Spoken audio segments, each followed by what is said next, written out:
Bonnie County, everyone. This is Professor Rahh, Professor Emeritus, California State University, Africana Studies Department, former City Councilman for the City of Compton, former school board trustee for Compton Unified and Compton College. I'm just happy to get back to work on this Monday, and along with Brother Joe Hembrick, historian and longtime college administrator and educator, outstanding coach, not only coaching people in football and teaching PE, but also coaching them in life. And that's the beauty of his contribution to the fourth floor of Black people liberation. We want to thank Brother Rahh for providing the Conscious Corner with the Community Education Network platform. And we thank Brother Mshinda for chiming in. Got a lot to discuss this evening. We're going to start off with the Chris Rock slapping, getting slapped by Will Smith, and then we're going to talk about Judge Contagia Brown and her challenges and her appointment, potential appointment and approval to the United States Supreme Court. As well as, if we have time, we may even talk about the immaterial anti-lynching law that just was passed and signed. That's been criticized by some of the family members of immaterial.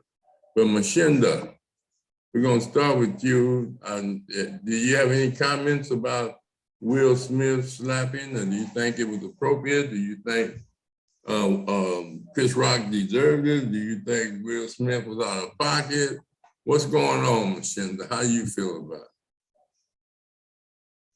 Yeah, there you go.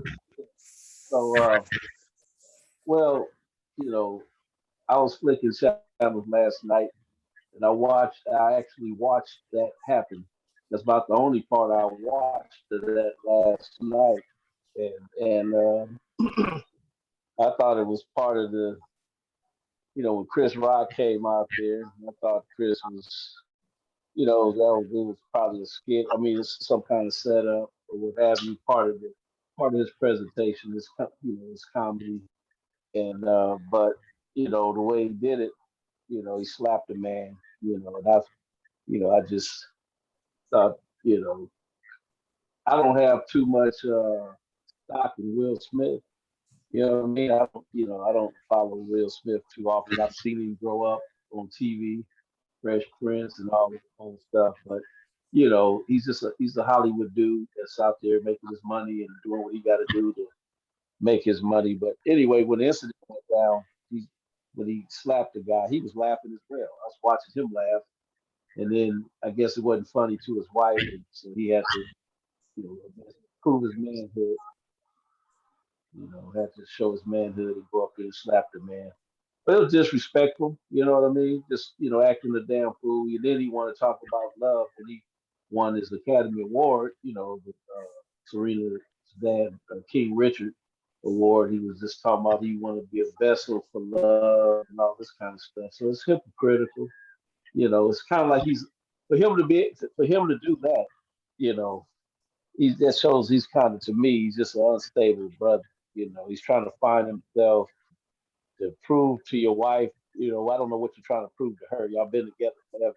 So, like I say, other than that, I mean, I won't say it's typical because I don't know him like that, but it's just, I think it's sad that one brother gets up there and slaps the other brother, but that's the line of work they in. They clown and they do all kind of comedic stuff, and so other than that, not too serious. I think it's more, it's not as serious as Ukraine, So that's it. That's all I have to say about that. Will Smith, he don't require too much conversation from me tonight. What about you, Big Joe? How you feel about it? If you have any influence on it? I don't even care. They can slap each other till the cows come home and bend over, whatever they're doing. I don't care nothing about no Hollywood. There's Hollywood swinging, just depend on which way you swing. Yeah. You know? And who you got to satisfy that's writing them checks. So ain't none of them people of themselves. If they were, then they couldn't even be up there where they are, wherever that is. I'm gonna be a little mute with this wet out here. This dog is gonna be tripping. But as far as that case go, I just hate to see two brothers do that naturally. I wasn't even watching. I had to hear about it on the news. But anytime somebody offend your woman and she, looked like she had a sad look on her face, then, brother got to stand up, I guess. But, that Hollywood stuff is Hollywood, man. That's all I got to say about it. Pass it on to the next speaker. Brother Rashid, what is your position on this? Well, if a person look at that, first of all, was it scripted? It probably was scripted, and I don't know. He yelled, keep my wife's name out of your MF mouth. He said it twice, and it just, to me, I think that it's just a sign of how sick that they put us in positions of prestige and all of that, and then we turn around and do something like imbeciles, embarrass ourselves, and it just doesn't fit well with these people as role models. I remember Charles Barkley say he's not a role model. He's he played basketball, but these kids are looking at this. You have other impressionable people looking at it, and I think it's just it's ridiculous for Black people to act that way in public and on a stage like that. To me, it's ridiculous and it's embarrassing. I don't condone that type of behavior. And if we are to be a force to be reckoned with, we would have better behavior. Okay, you don't think his apology is sincere? Anybody respond to his apology? Have you heard about his apology? Well, it's buffoonery and it's stupid. So there ain't no apology for that. You acted like a fool in front of billions of people that was watching. And Chris Rock is a comedian. That's what he does. And then Will Smith is a comedian also. And the apology is unnecessary. He did it, own up to it. Well, Mshinda, what do you think about his apology? Have you heard about it? You there? I can chime in. Yeah. Go ahead. Well, I mean, yeah, it probably was sincere. I mean, it's two things. It's kind of like, it's bad. It's an old saying. A person can be bad for business. And you got a brand. Everybody has a brand. And so you're gonna tarnish your brand. What are you trying to? What kind of result are you trying to get from that? So it was just like I said, I think it's just an example, or it's indicative of Will Smith's instability. If you understand, I do a lot of reading on different things, and and it's like he comes across the wires, his information about his family, and they have open marriages, and this rapper is sleeping with his wife, all these other things. So there's a lot of sickness that goes on in that family anyway. You look at the children, the children appear to be confused based on their identity, growing up in a rich family, popular, known family. And a lot of the kids, become, uh, abused and neglected and all kind of things. And the kids turn out, and I pray and hope that the kids, get their minds right and be doing what they, do what they're supposed to do. But as far as that apology goes, though, I mean, he probably knows Chris Rock. He probably said, "Hey, man, my bad." But I'm like Rasta Key. We don't know what's scripted and what's not. It's Hollywood. And people do things for different reasons. It might be something down the road where you have Chris Rock against Will Smith in a competition, a rap, anything, comedic competition, or whatever. A comedy showdown. I don't know what's next out of that, but people, it's all about marketing. It's about making money. That's what they do, and they go to all kind of lengths to make their money, sell their soul, do all kind of things. So, but anyway, whether it's a legitimate or not, it's probably either part of the script or he's just saying, "Hey, brother, my bad." Like I say, he was laughing at it as well until he looked over at his wife, and then he had to run up there like Superman, I guess. But Chris Rock said, he got hit by Muhammad Ali and didn't even get a scratch. Made another joke after that, because he played Muhammad Ali, Will Smith.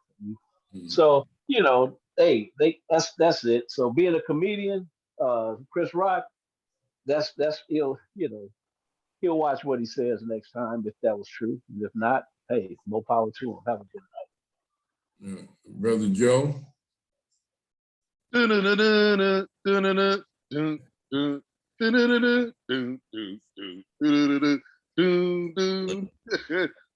brother. And just to correct everybody, I listened to the girl on the news tonight, and she said that wasn't a part of the scripted thing that was supposed to take place. It was not. So I think just like Brother Mshinda said, once Will looked at his wife and saw the expression on her face, I guess his manhood had to come up and defend her honor, which, anybody in Hollywood, I don't know what kind of honor they even have, other than the ones like Cicely Tyson and, some of the old dogs back in the day. But, it's all a show, it's all game, it's all a circus. And, but one thing I'll say about his apology is one thing, them folks will make you do is apologize real quick. When you do so, especially when you talk about them, you saying the anti-Semitic stuff, which that ain't no better language, but they make folks apologize. So they the ones running the show. That's probably why he apologized so quickly. But what he needs to understand is that he actually committed a crime. And he's lucky that he hadn't, said anything to authorities yet, but Will Smith could be charged on what he did. But I don't think the brothers will take it that far. But, both of them are comics, and that's what comics do, but I've never seen anything like that happen from someone saying something about someone else. But usually the person is not present when they're saying it. So, I have to give praise to the old comics, Dolomite and Pryor and Miles Mabley and all them, which I put, high and above these current comedians. They ain't even funny to me, but that's all I got to say on it, man. I was reading something in the paper the other day. It's a different subject, but these Armenians is getting reparations. Mm. I was reading there was about a 3-page article in the paper the other day about them getting their money. Anyway, I'll pass on the comedy stuff. All right, brother Rashid, what do you think about the apology? I didn't hear, I heard him apologize because I looked at a couple of YouTube videos. I heard him apologize to the Academy during his, his speech when he got the award. I didn't hear nothing else about any other apology. So did he apologize about the slapping incident? It was a written statement. Yeah, I didn't even see it. And when he did that, I think that's, again, it's ridiculous to me. In my opinion, it's ridiculous. It's crazy. You're at an award show and you do something like that. I mean, now if it was that bad, I would have met him in the back. Said, look here, man, you do that again, man, I'm gonna knock your behind out or something. You know, that's something that you do privately. You knock his behind out or something. But just to do it out right there when you know that, you know, that's a punk move to me. But you know, that's just, it is what it is. I'm not with that at all. Do you think any of y'all would respond to this? Do you think Will Smith would have done that if Chris Rock was another comedian, was a white man? Mshinda? No, no, no. Mshinda? Nah, he would. Nah, you know, he knew who he was slapping. But you don't think he'd have slapped a white man if they had made a joke about his wife? Well, no, I don't think so at all, personally. And the reason being is because she probably would have laughed at it too. You know what I mean? They probably would have he keyed and laughed and whoever, you know. But since the brother got up there, who's a comedian, and and he probably didn't even know she had alopecia or any of that, any kind of condition in her hair. So they made the reference of G.I. Jane. You know, we knew that was a movie, G.I. Jane. Want to make G.I. Jane 2 because of her short haircut, you know. Well, when he made that joke, you know, he didn't intentionally go out there to talk about her hair condition. He just mentioned that she was, you know, he just made a bad joke, I guess, because it came out that, you know, she wears her hair short because she has a hair problem. And you know, it looks nice. You know, she wears it short. That's how she likes it. You know, I guess Chris Rock probably figured it was, you know, just a style that, you know, she has a cute face and got it. Well, however she thinks she's whatever she is, and he made the comment. Well, he didn't know. He didn't know. I mean, I don't think he's that insistent.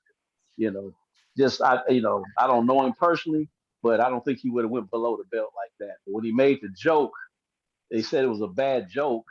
I don't know what they talked about after the thing, but I do know that I read where he apologized to the cat. You know, like, I'm sorry I slapped you. You know, after all this speech and stuff after the received Academy Award. But anyway, you know, I'm done with that though. Joe, what do you think about if that was a white man talking about his wife? So damn well, he'd rather been sitting at a Klan meeting than slapping a white person on that. What was I gonna say? Something I had on my tip of my tongue and escapes me that quickly. But no, I don't believe he would have did it, especially if the person would have been of Jewish descent. He sure wouldn't have.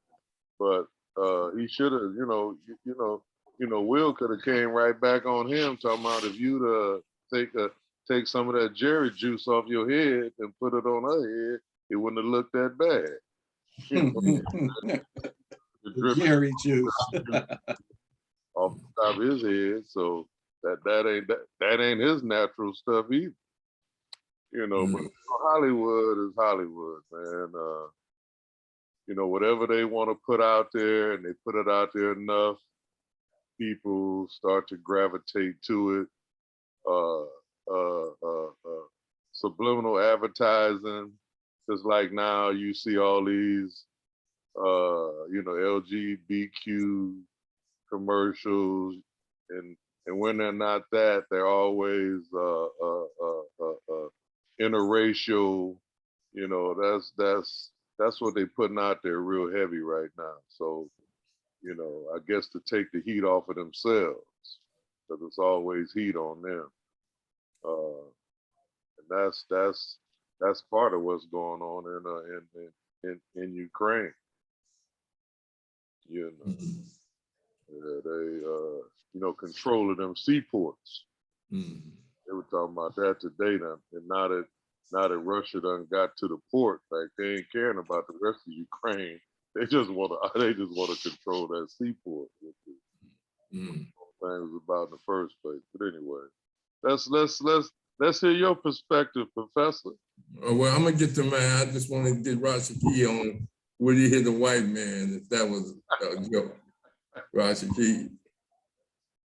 I doubt it. I doubt it. Yeah, I doubt it. It's, yeah. Yeah, I want to hear what you got to say, Professor. Well, first of all, I got one more question to the group.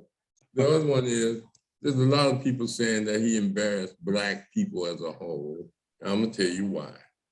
They say that, this was the Academy Award and the stereotype Black men is angry, Black women is angry, and that it shows that they don't know how to act, and all this diversity for the Academy Awards, that, it was just wrong for him to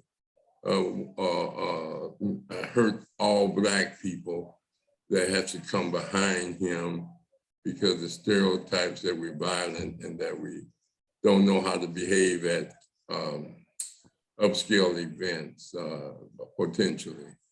How do you feel about that, Mshinda? That this is an embarrassment for Black people as a whole? Well, it is. It is an embarrassment. And but the embarrassment came before the show came on. They've done all kind of embarrassing things, as far as embarrassing, like, how they make their money. I mean, I don't knock some, you may people's hustle, but and I, as a comedian, I like Chris Rock, personally, I mean, he seemed like I don't know him personally, but as far as this comedy, I'm a regular cat. I listen to different things just from an analytical sense and just, an entertainment, And Chris Rock says, I think he's very intelligent, the way he puts together. It's like some of these rappers, some of these guys are geniuses, and what I call genius as far as, like a poet, how they put together the words that they put together, the bars that they put together is like, wow, very crafty. I identify that, as, it's like, they good at what they do. It's like, wow. Now what they're saying, that's a whole nother argument. I don't subscribe to certain language as far as disrespect to women and things like that. But I'm just talking about the craft itself. Now, so they are, so some of the things that they've done prior to even coming to Academy Awards, they've embarrassed, Black people just the way how they carry themselves, like somebody mentioned the buffoonery, I mean, a comedy, they got old comics and, I I like to tell, back in the day, I'd like to tell a few jokes and act silly, and say some stuff, try to be funny, whatever. But, so I'm not going to be a hypocrite on that level. But I'm just saying, as far as an embarrassment, it's kind of like, on prior podcasts, we're talking about bringing the family together, bringing the community together, bringing positive truth to the situation so we can uplift ourselves, And so some of these brothers, they got this money, making that money, they can be instrumental in helping the cause. And maybe they have helped people. I can't say that they haven't. So still, I'm saying it's more destructive, like Rasa Key talks about Mr. Neely Fuller, about constructive versus if it's constructive or not constructive. That's very non-constructive, that's destructive, So yeah, it's nothing good comes out of that. There are kids who watch these things, and if he's acting a fool, it might trigger other folks to act silly, go to school the next day and just slap somebody like Will Smith slapped somebody. 4 or 5 people, I mean, 1,000 people might have got kicked out of school the next day if they saw that, just to pretend that they're Will Smith and Chris Rock. We would have did that as kids probably if we would have saw that. So kids are impressionable, things like that. Grown adults, you try, it's too late for them. It's too late in the game. Grown adults are grown. You can learn something, but you are who you are. But this, as far as how it relates to kids, the impact on kids, not only embarrassment, but very non-constructive. Okay, Brother Joe. Well, I didn't see the movie about the tennis thing, but from the sportscasters, the brothers I listened to today, they say the real crime was him getting an Academy Award for that film. There's a lot of other movies he should have got something for instead of that one. You know, I haven't seen it, but it's good that he paid homage to. Will tried to clean up by saying, about talking about Richard Williams and how he always protected his girls. That was a good cleanup on his part with the teary-eyed and all of that. But I've seen a lot more embarrassing stuff than that, and for other people to try to say, "Oh, it's embarrassing for Black people," I've seen presidents, a couple of white ones, look more, worse than that. Speaking about the last one and the one and the one before that, I've seen them do some bamboozle stuff, and one of them, the vice president couldn't even spell right or something. So, they always want to put that on us when they catch us slipping, and they come out with that. But when it's others slipping, I don't hear the same kind of criticism. What about you, Rashiki? Well, I heard Mshinda say something, and we know that kids are impressionable, and then the adults. I think adults are impressionable too, and I think the behavior is reinforced when other adults in prominent positions do what they do. I think that gives people that are already mentally inept to validate to do more silly things that they do. And my question is, can adults change? And I'm a living witness of myself changing. So if I can change my behavior, I think other adults can change theirs if they want to. So that's why I was kind of listening to Brother Mshinda, and that kind of came up. Can adults change? And I think adults can. But I want to hear what you got to say, Professor Rahh. Yeah, okay, well, a number of things, I think. First of all, I think his apology was sincere, the written one, but I agree with Joe. He should do it publicly so that kids and the overall network can carry it, and he speak it out of his mouth rather than a written statement that somebody else is reading. But it was a sincere, we apologize to everyone in attendance and the actors and how he lost it, and he, shouldn't have done it, and that he apologized to all the recipients of awards that night, how he messed up the show. And so I think that was okay, but I would like for him to read it himself publicly if he ever chooses to. Second, the act as a whole, there are going to be middle-class Black people that will argue, and they are arguing, that he embarrassed them and embarrassed the Black community by the way he acted. I've heard a number of them that have been interviewed that, he messed it up for Black people who will be on those type of award shows and just unfit, unhinged, and unnecessary.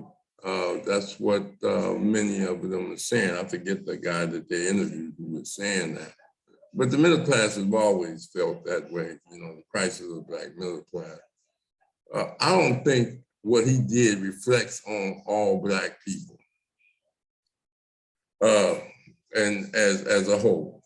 Personally, I think that's an individual thing, and he was unhinged. They live an unhinged life that has been brought out by Mshinda, and him and his wife, they discuss their sex lives on talk shows, and they discuss, but they do a lot of philanthropy, philanthropy.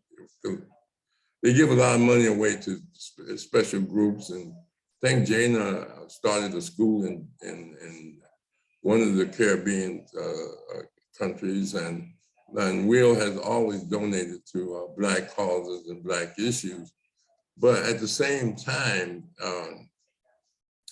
this incident requires for us to do some deep understanding of how it's going to be manipulated into a stereotyping of us as a violent people and people that don't know how to act at white program. Now, I never watched Academy Awards. I never watched them white people giving awards and telling me who's the best Black actor, who's the best, the Grammy singer. I mean, when they gave Lil Wayne an award, I said, hey, you know, that's not my cup of tea. So I don't even watch it. I don't watch it even on their shows. I never watched Oprah. I never watched the Bill Cosby show. I never watched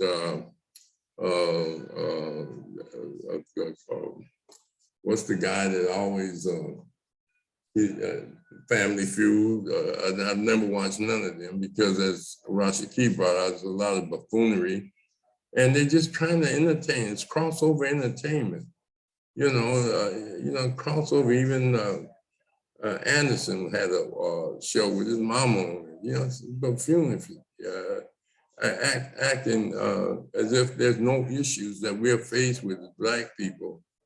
And not that that's what what people do on stage is one thing. What they do personally sometimes is different.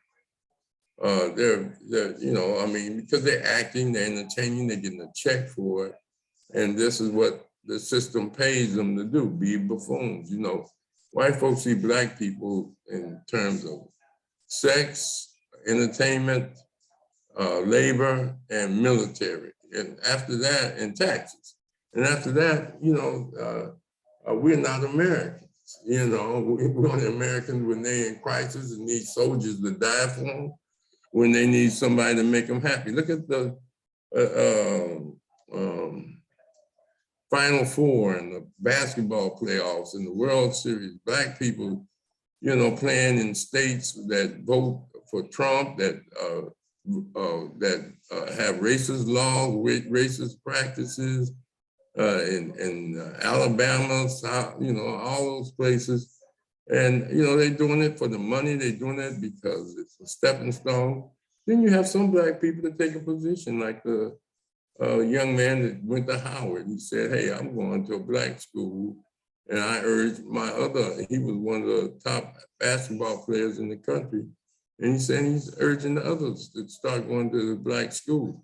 At one time, Grambling had more professional football players than any of the major colleges. But now that through integration, and that was because most of the Black people couldn't go to a white school, but now they integrated. Now, you know, it's spread out. So that's the issue. Now, the issue of Serena, I think they said she had a wardrobe mishap, and that, you know, showing her breasts, and so they had to fix that through the cameras and stuff. You know, it's a complicated. It's more than just us criticizing Chris Rock. I think Chris Rock did a beautiful thing of reframing himself, because for many of us, we still be fighting. You understand? Up there on stage. You understand? Somebody come up there to swing on you, you know. Then the stereotype, you can't say nothing about my mama or my wife. I mean, I remember the days when you used to put a stick on your shoulder when you're in elementary school. If you knocked that off, that meant you was talking about my mama. You know, you arguing with some cat and you put a stick in. You better not knock that off. You knock that off, that means, you talking about my mama. Like that gives them extra strength to fight. Then, you know, that whole stereotype, you can't say nothing about Black people, mamas or their wives, you know, you know, and as Rashiki said, you got people that will I think Chris Rock gonna continue to tell jokes, gonna continue to play on it. I respect him for not filing police charges as of yet, as Joe pointed out. I don't think he will. I'm hoping he won't. The Academy is talking about taking back Chris Rock's award and coming up with some punishment, but at the same time, they let him sit there and receive his award. And if they was gonna scratch it, they should have scratched it then, but you never know what these people are gonna say, as Joe has pointed out, but it's a deep situation that we as a people must realize that as both Mshinda and Joe said, that's Hollywood. That's not the Black community. That's not Black people with ethics. And I mean, we got bigger issues and bigger concerns than to get upset because somebody woofing. Woofing has always been a part of our lives. But at the same time, for him to sit and laugh at the joke, then see his wife upset, then go up there in the middle of the show, like Kanye West did with the white girl, and snatch her award and say this belongs to Beyonce.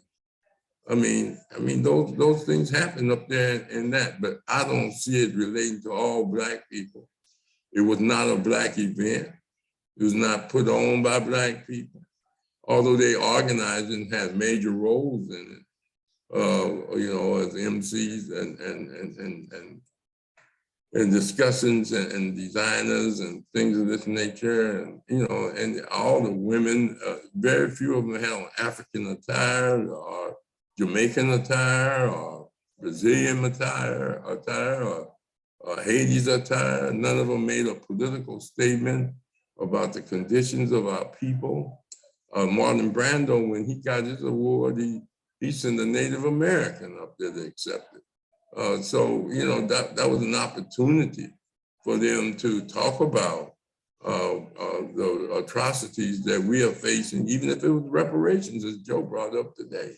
There was an opportunity for them to educate people, not just get up there and accept an award and talk about how grateful they are and how this is the best thing that ever happened to me, and I thank the white folks for giving me an award.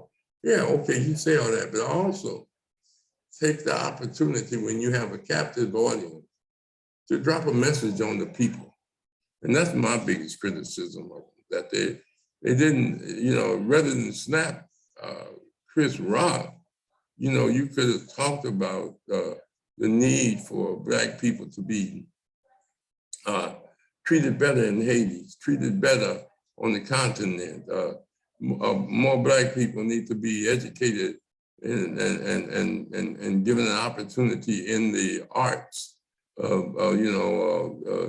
the theater and in plays and in roles and in movies, like women do. Women, we need more women. We need more women. Well, you need more Black people do, but they didn't see themselves as Black. What Will did, as I conclude, was what white people do. They do this all the time. And the first thing they say, this is an individual. Like when you start jamming them about what they do, they say, no, you can't blame me for what somebody do. Like look at Clarence Thomas' wife. Well, she's a citizen. She has the right to support an insurrection and express and go and spend money and support these groups that did the insurrection. But so she, it's different. It's a two-track system. So they're piling up on this brother, and they're going to use every argument that they can to try to convince the Black community to be angry at him too, because it reflects on them, and that it reflects on the Black male. I told y'all he was violent. That's why we had to shoot him. You see, because they're violent. They can't control themselves over something as everybody says small as that. You're gonna go on national TV and slap somebody. That right there, as Mshinda says, weak move. If you're gonna hit him, hit him. Don't slap him. You know, I mean, that's what that's what you do with your kids. You slap them on the butt. But what is that? Slapping somebody. But I do admire Chris Rock for not swinging back and not saying you're a damn fool or what's wrong with you or anything. He just played it off and as a person that just made a joke afterwards. So that's the way I see that. Any response? Mshinda? What about you, Joe? Y'all there? Yeah, I had to unmute myself. Mshinda's not, he's muted. Did Mshinda? Mshinda, you coming in? Yeah. No, I'm good. I don't have any more to say on that. Yes. Okay, then. What about, we're gonna go to the judge appointment next, Mshinda. So hold on. Go ahead, Joe. I'm pretty much through with that. Like you say, let's just move on, man. What about you, Rashid? Do you have any more to say? I will say this, that has nothing to do with our struggle. Yeah, there you go. That's my point. Move on. Yeah, let's move on. Okay, then. What about Judge Contagia Brown and her treatment and her confirmation hearings? Mshinda, do you have any response to that? Yeah, well, it's just typical, majority of white males, write the policy in this country, the laws, write the laws and so forth. And, they have, they've had their agenda in place for so long. So here you have a woman that comes in and, of course, they talk about her hair, the media talks about her braids, and she's a real sister and this and that, think she's married to a white dude, and so I don't know how that affects y'all, but it's what she goes off to these private colleges, these elite colleges, very smart young lady. She grew up in America, I guess, and she wants to excel, and so she went to Harvard. Well, it's mostly white folks at Harvard or wherever she was at, and she meets a white dude where in her life, and I guess she gets married and that type of thing. I haven't heard too much about that, but I mean, how does that affect me? It don't, because she's part of the establishment. The structure, the Corporation of America is structured and have these folks in place to carry out and control, you know, the destiny of the citizens, and they do preferential treatment. And so basically, she'll be confirmed. I think she'll be confirmed. Of course, the white males, the Republican males, of course, they're gonna send her through the ringer. They're gonna ask different questions, but they said they're not gonna be as, I guess, ignorant. They're gonna do it, you know, uh, professionally and just ask questions and things like that. So why, all of a sudden they trying to you know, get the Republican position together for the next elections. So you're going to come, so they stage that to come in there with line of questioning with respect, although they're still badgering her and bringing up, when she, with her criminal justice background as a defense attorney, says she was soft on pornography.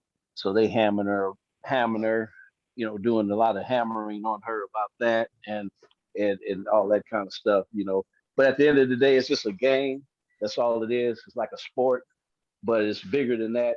This is, people's lives are, in the balance, of all these decisions and things like that. But again, she's part of the establishment, and now has she helped out some young brothers and sisters? Sure, And when I say a part of the establishment, I mean, I think just, her education, that whole route,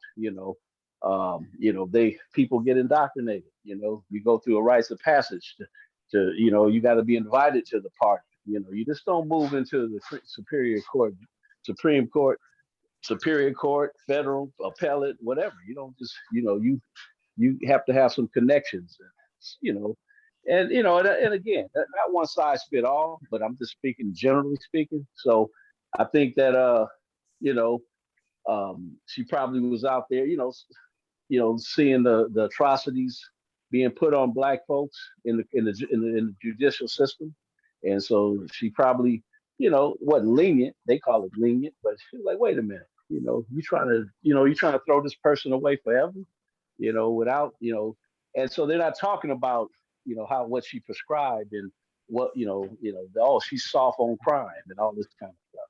So anyway, I expect that from the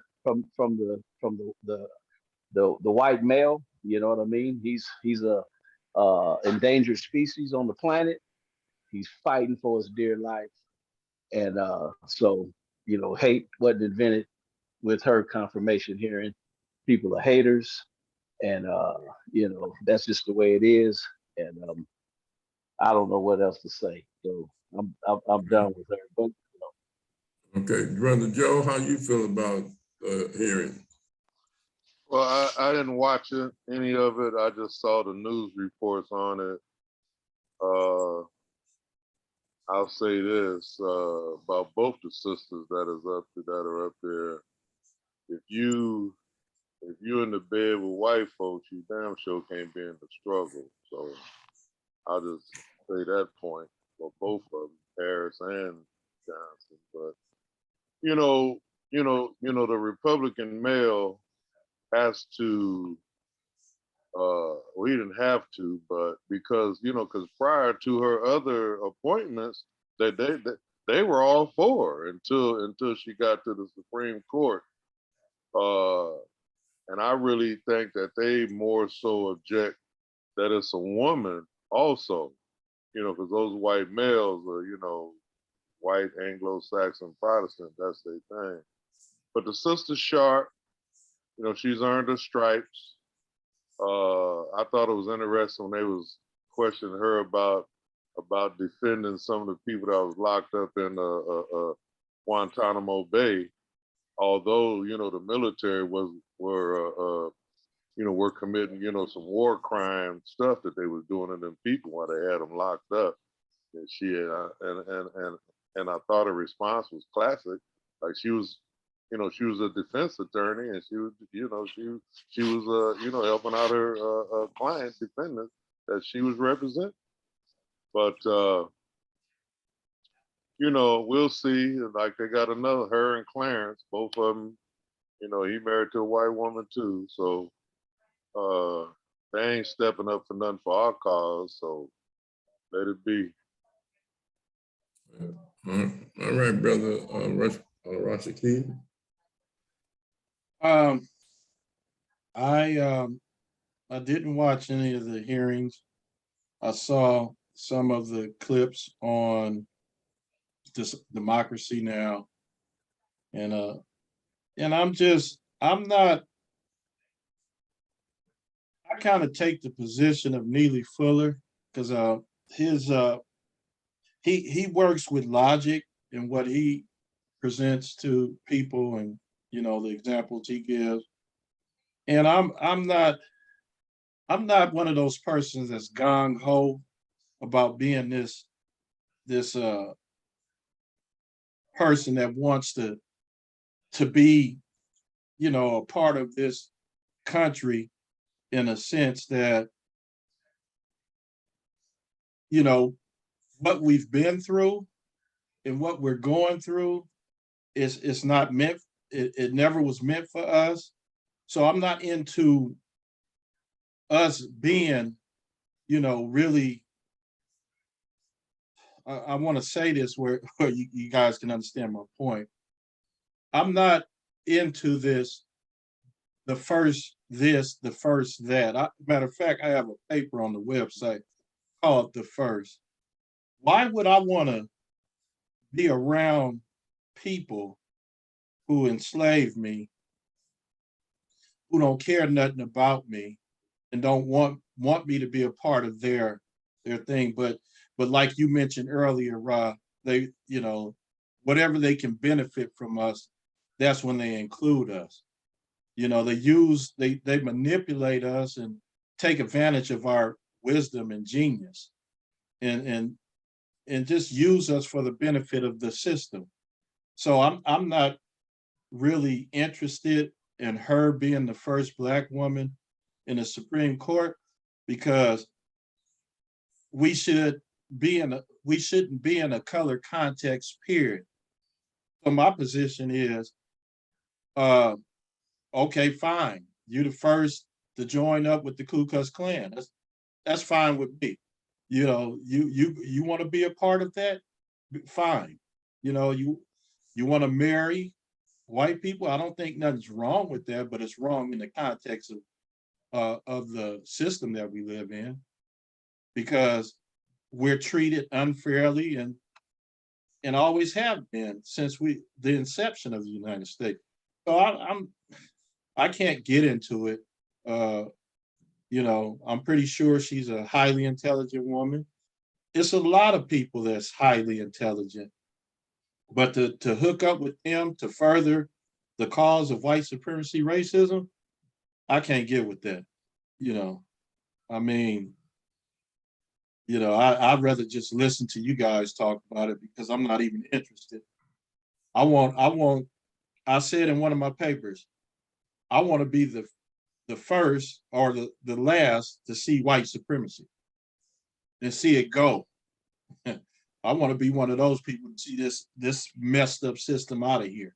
So I don't care about being the first and hooking up with them. I don't care about that. Now, am I going to be cordial and deal with people according to their character? You know, at work, you know, I had teammates that's white, you know, and they treated me well. I treated them well. But as far as, you know, I'll let you talk about it, Rahh. I'll listen. Well, there's a lot to this. You know, and I agree with Joe and Mshinda. You know, the Supreme Court has a history of being racist and being passing racist judgments and affirming the exploitation, abuse, and destruction of Black people and other people of non-European stock. I mean, they got it all up and down with regards to immigration laws, with regards to abortion, with regards to that. So the Supreme Court, you know, has a history of that. You have a situation here, though. It's a part of our struggle to open up doors, and maybe someone consciousness can fill it later. She did go to Howard before she went to Harvard. And she was her father. So she went to one of his, a Black college. And she hung out with sisters and with Deltas, I believe. And she, you know, came up, her father was a policeman, then he went to law school. So she went to law school and they studied together, and she became one of the best. And she won scholarships and she won money, and she got into Harvard. So, you know, and then her personal life. Yeah, she married to a white man. And Frederick Douglass married 2 or 3 white women. You know, Marcus Garvey's son married a white woman. Eldridge Cleaver book, So on Ice, was dedicated to a white woman. The same thing with Huey Newton with Jane Fonda in the penthouse when he came back from being out the country and things of this nature, and then go to court and win the cases. So, you know, it's what people do. Can they help? You know, we have to deal with white folks. I mean, this is their country. We work, we get that check. Some of us don't socialize with them. And most of there's some that don't socialize because we choose not to, even though we're around them. And there's some that don't socialize with them because they've never been around them and they aren't around them. So we stick. Most people races stick with their own race. You know, horses stick with horses. You know, you don't see horses hanging out with sheep or hanging out with cows. It's against their nature. Comfortable with each other. Now, you know, as far as how would it affect her judgment, I don't know. We have to wait and see. But the point is that, you know, she did take a position that as a public defender to defend people, and she did criticize America in her briefs for how they were treating the people, as Joe brought out in Guantanamo Bay. They say that she was soft on sentencing. Well, you know, but her record don't show that. It showed that it was right in line with what other judges do. And so, you know, the criticism of her by Lindsey Graham and Holly and all of that was what they do to raise funds for themselves, feed them wolves that out there, red meat, you know, and all of that. I think it was a beautiful thing for her to keep her composure like Chris Rock did, you know, and in the midst of all the brutal questions and unnecessary questions and ignorant questions, and the same questions over and over again that didn't reflect her qualifications or her professional conduct or ethics, just stuff out of QAnon and, you know, about pedophiles, that she's soft on pedophiles and she's soft on this and that. So I like the way Cory Booker stood up for her and laid it out. I like the way some of the women who had a chart showing her professionalism, her ethics, her morals, her values, her thing. I think it was good for Black young girls to see that if you know the benefits of studying, the benefits of getting an education. I ain't saying it can be what she is, but I'm saying that it inspires them that hard work pays off, studying pays off. We all have children that are doing the best they can, and we appreciate it. And they need role models, and they need inspirational models. And so I think she can serve good at that. Of course, these white folks are gonna be racist. They're gonna do everything they can to go in her background. And like Joe said, she didn't come from the public defender's office. She came from the United States Appellate Court. She'd been a writer. She was a clerk for Breyer, the guy she's taking place. So she got a lot of skill. We need people on the inside. It's just like, a sister always argued with me, you know, we need more Black people to be police to stop the racism, but conscious police officers, responsible police officers that serve and protect our community and serve and protect and watch these other people, what they're doing and checking them. So we need inside track. I think it's a good thing. I think that, you know, we don't erase the Black male. I mean, who needs to be always included in the struggle and in the contributions to our forward flow of liberation. And sometimes they're trying to erase the Black man or demonize or criticize the Black male because he poses a threat in a patriarchal system. They're not really afraid of women. You know, they think they can charm them, and they think that they meet the definition of a man that can give home a baby with good hair and good color. And so they believe that they can deal with a woman on that level. But a man, a true Black man, has always been the number one threat to this system.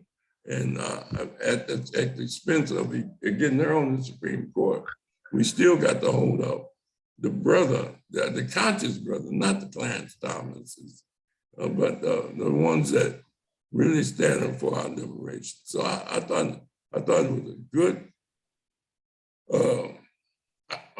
so far outcome that all the Democrats in the mansion says he's gonna vote for her.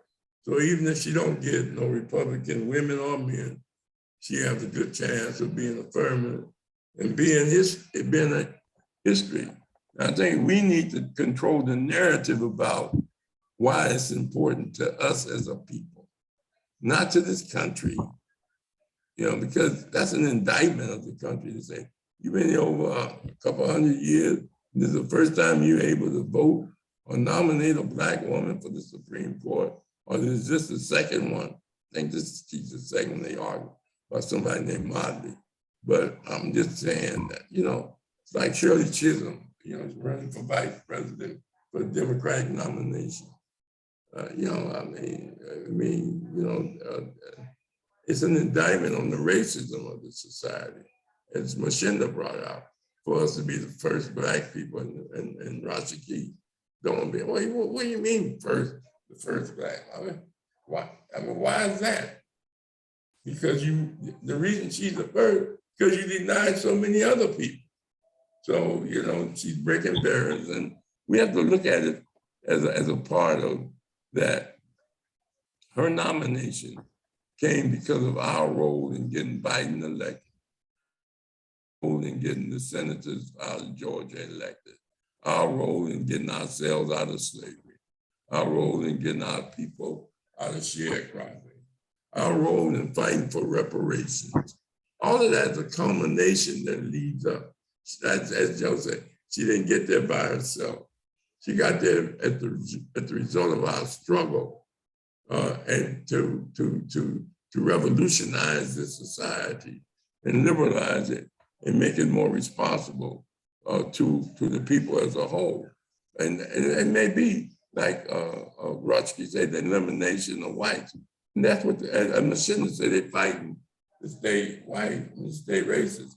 But you got a movement that America is changing colors, and our alliance and coalitions, people argue that there's some Latinos just as racist, and there's some Blacks that's just as self-hating. So we got to work through all those issues. But the most important thing is getting this devil out of here. And the best way to do it is through time, through history, and through culture, because you don't have the weapons. So it's all about population. It's all about inclusion and fighting for breaking down barriers of isolation. So that's about it. Any response, Mshinda? Hey, let me just share something, Professor. Right quick before Mshinda say something. Right here on the website, I got perspective writings, and I talk about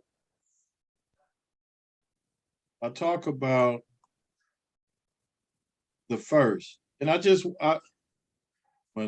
know what's going on. It's going right. Oh, there it is. All right. So here it is right here. It's the second paper on perspective writings. And I give a perspective on the concept of the first. And I want to encourage people to read it because it's only 2 pages long. And I just talked about a few things, and I would like for people to read it and just see the perspective that I put on the first. So, all right, that's all I wanted to share. Good. All right. Any comments, Mshinda? No, not really. I think you shared some good points there. The overall effect. No matter at the end of the day, we live in this society, and I think you brought up a good point about she's a byproduct, she's a result of the struggle. To be able to be in that position, the way she looks, some of the things she said, so again, if you're facing a judge, I know if I'm in court, I'm going to a judge, I want her to be my judge. I mean, if that's in other words, somebody that's going to be fair, that understands the struggle and understand what's going on. So you made some good, that did come out as far as like her dad wanted her to, you know, give her an African name and pretty much, so had that kind of influence on her. So, so in all fairness to her, but again, you know, um, I don't, as far as, I try to stay out the judicial system, and all that kind of stuff. I mean, it's a wicked system. It's a not a fair system. If you without representation, if you can't afford representation, you're up against a lot, and things like that. So I don't have a lot of respect. I worked in the system. I know about the system. I know about the court system, studied the court system, so, at the end of the day, more power to her in that regard. I don't know her. It's like I don't know Chris Rock or any of them folks. I don't know what's in their heart because at the end of the day, that's what's going to be weighed, your heart. It's like, your love that Will Smith is looking for, that what he recited after when he won his award, it's like everybody's looking for love. That's a key ingredient to bring peace on earth, so if she wants to bring peace on earth, I'm all for her. But at the same time, I'm not waiting What about you, Big Joe? Uh, you know, I forgot what the question was. It was about, I made a commentary on, why she elected and, the importance and the relevancy of her being a part of the Supreme Court, her experience as a Delta and experience at Howard, and that other Black people were married to white women, Frederick Douglass, Elder Cleaver dedicated his book Solo Nights to a white woman. And they, go ahead. Well, also you left out Farrakhan's son also did that too. But anyway, sister, I commend her on her accomplishment. That Delta group is real strong. That sister we talked about the other day, that's the lady of the hood. She's a Delta also.